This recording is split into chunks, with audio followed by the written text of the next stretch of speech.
friends are since. Today is an exciting day because in this box is what I hope and think, or at least have been led to believe, is the Dirtywave M8. Now, I don't usually do unboxing videos, but I am willing to make an exception for this particular bit of hardware because I've been waiting a few months for it, and seeing other people receiving theirs and how good everything looks, I thought it was worth documenting because the packaging and stuff in particular is meant to be very well thought out and nicely presented and stuff. Initially, I wasn't going to even get a Dirtywave M8, but after playing around with the software, I realised just how powerful it was, even using just the headless version alone. And so it seemed like it was something that I had to try out for myself. And luckily, I managed to get a cancellation slot for the pre-order. So most pre-orders, if not all of them, have now gone out. There are a few other videos on it already, videos that show you the hardware unit in all of its glory, including one from Avrocadabra. But this is going to be mine, and I'm going to cut it open and see how it all looks.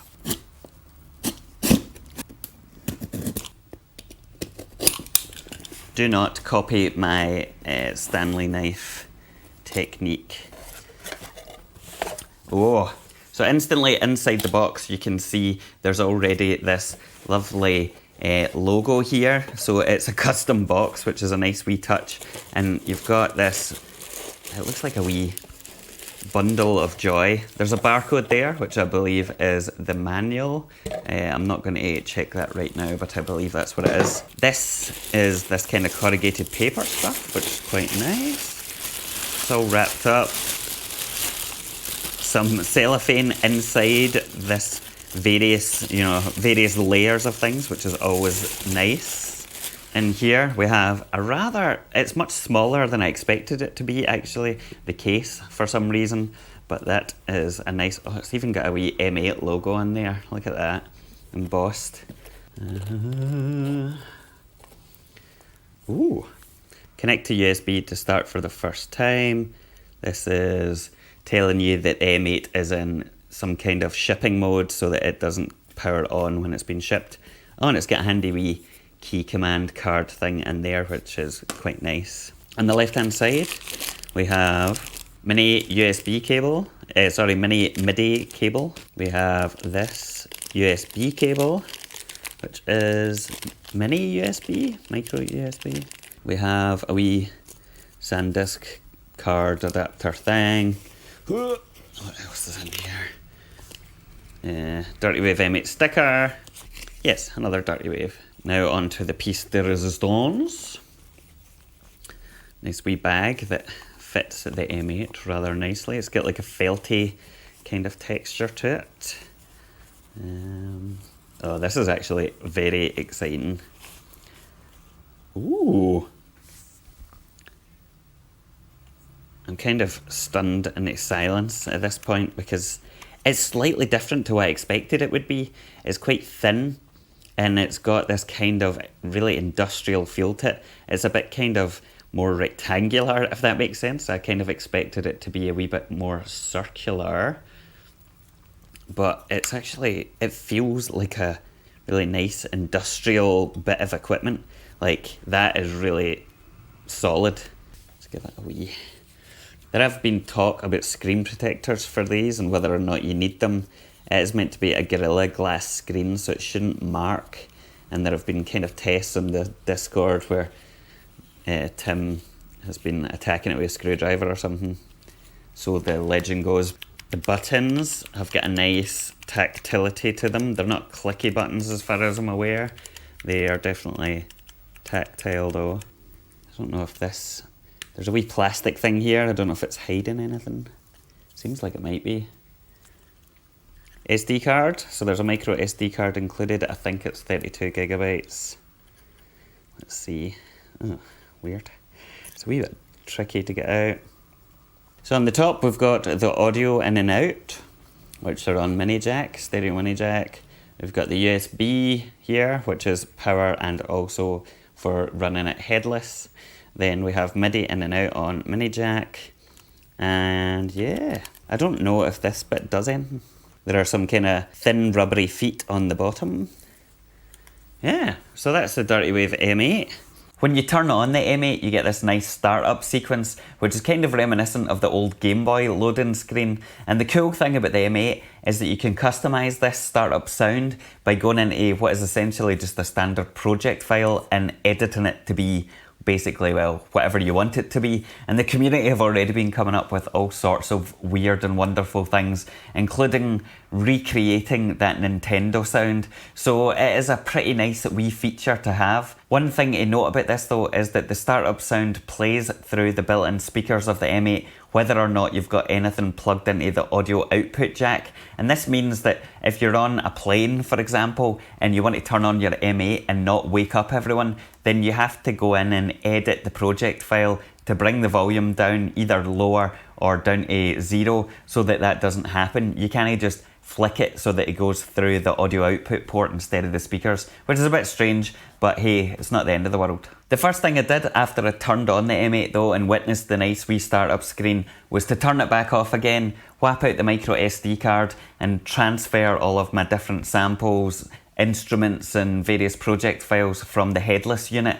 And there are a bunch of samples and pre-made instruments on the stock card already from people like Avrocadabra and Toboke Gao in Japan, who I've actually seen play live in Tokyo. So that's pretty cool, and it gives you a wee bit of a starting, a foundation. So if you don't have your own samples and things, you can hit the ground running. But I do have quite a lot of bits and pieces, so I have to transfer all of them over, and it's taken a wee bit of time because of the sheer volume of them. At this point, it probably makes sense to talk about the micro SD card specifically, because like me, you might think, well, I'll just get one of the fastest cards I can find and that should do the trick. Those SanDisk Ultra, whatever they're called, because they seem to have the fastest data transfer rates. However, this isn't necessarily going to work the way you might want it to with the Dirtywave M8, because the M8 uses streaming, so it streams the samples from the SD card or the micro SD card directly rather than you loading them into RAM.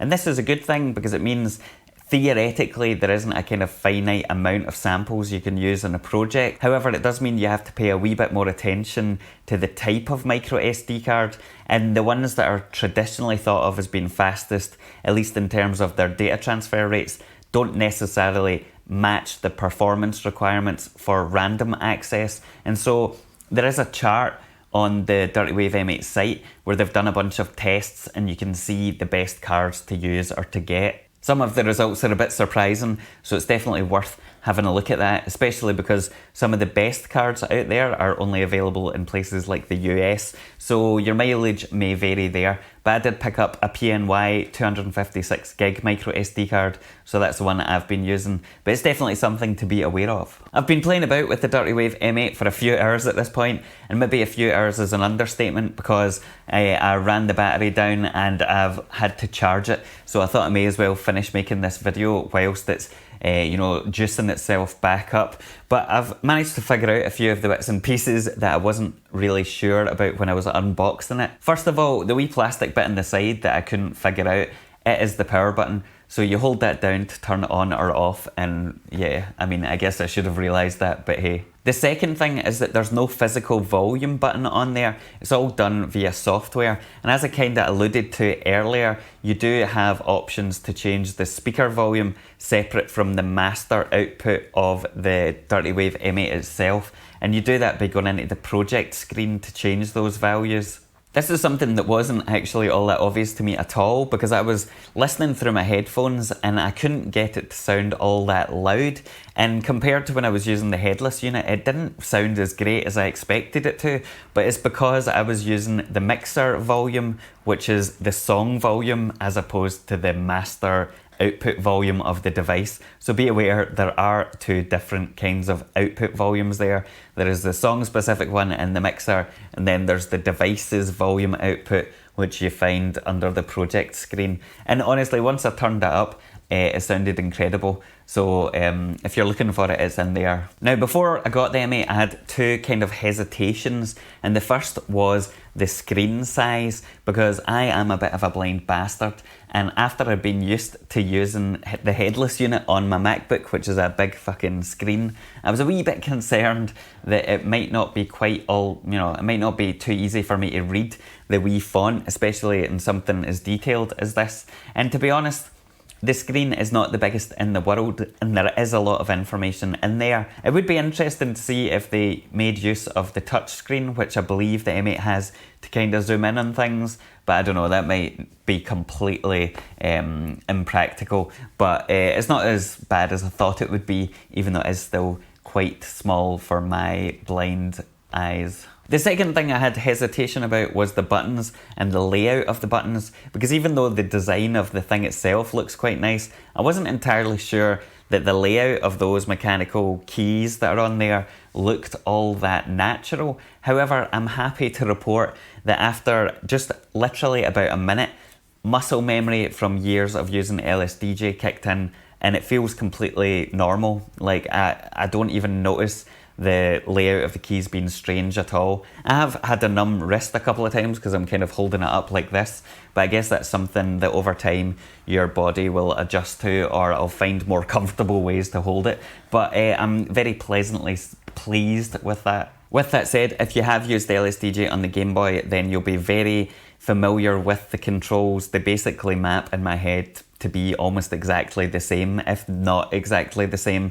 And even though I've been using the headless unit with a SNES controller, where I changed things about quite a bit, there really wasn't any kind of learning curve there. Obviously, if you've never used LSDJ before or anything like this before, it will take a wee bit of time to pick up, but I don't really think it's all that difficult, so aye. In terms of the switches themselves that are in there for the actual buttons that you press, I believe these are what's called Kale low profile chalk switches, and these particular ones are brown tactile switches, which means that they have a wee bump in them when you press them down, but they don't make an overly clicky sound. And when I started using them at first, they felt a wee bit light for my tastes, and so I have ordered a bunch of different kinds of key switches that I'm going to try, because one of the cool things about the M8 is that the key switches are hot swappable, which means that you don't have to solder them in and out if you want to change them. And obviously it's not something you want to be changing all the time because the contacts can wear down and stuff, but it is nice to have the option to switch things out as you see fit.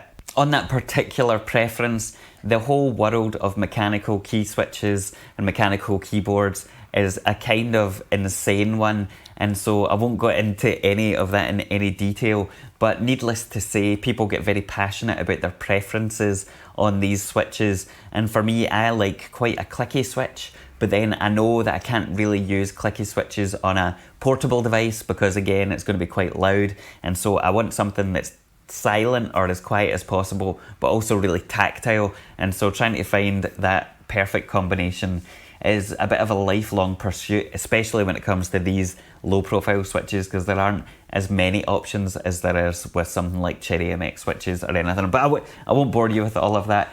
All you have to know is that that's something that is possible and which I'm fairly excited about, providing I don't destroy the switches when I try and remove the existing ones. To customise my M8 a wee bit, I have replaced a few of the key switch caps on there, and I've put the arrow keys in white just to make it look a wee bit different. The key caps that are included with M8 are actually really nice. They have quite a wee bit of a bevel on them, which the keycaps I've gotten off of AliExpress do not have. There doesn't appear to be a huge number of places that you can get different coloured caps for these particular switches. There is one place in America, but they currently don't ship to the EU for some kind of tax reasons, but who knows, I'll just stick with the white ones for now. So far I'm really happy with the M8. Everything feels really nice and premium and works as I would expect.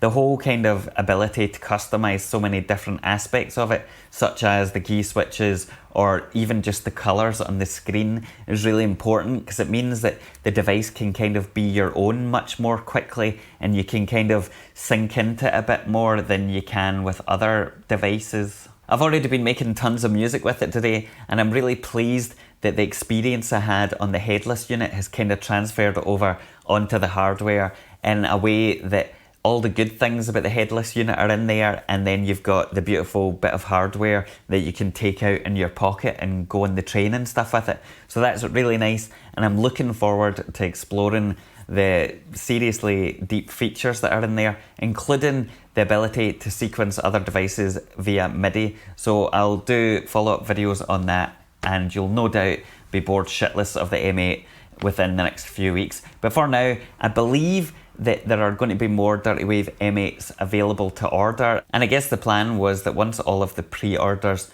were fulfilled, that the M8 would be up on general sale where there wasn't kind of a pre-order. It would be a constantly available thing. So if this is something you're interested in, go onto their website and sign up for their mailing list, which I guess they have, maybe not, or join the Discord and get information. But for now, that's all I have to say, and that's this video done. I may or may not have some kind of musical thing here to play us out with.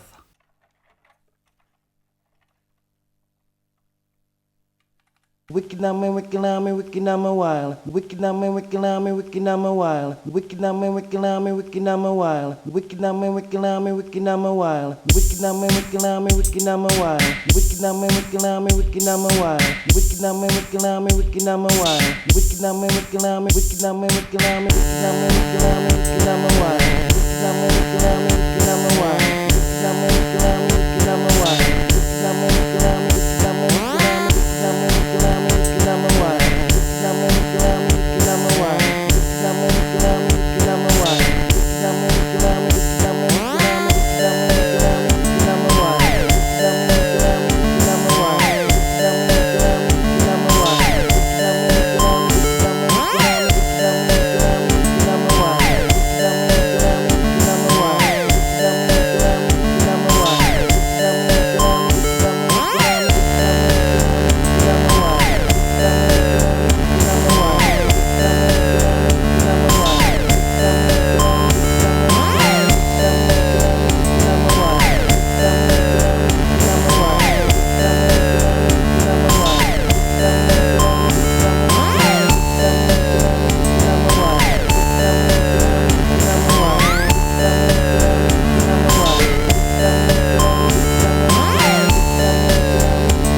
Me born and me grow as a disciplined child.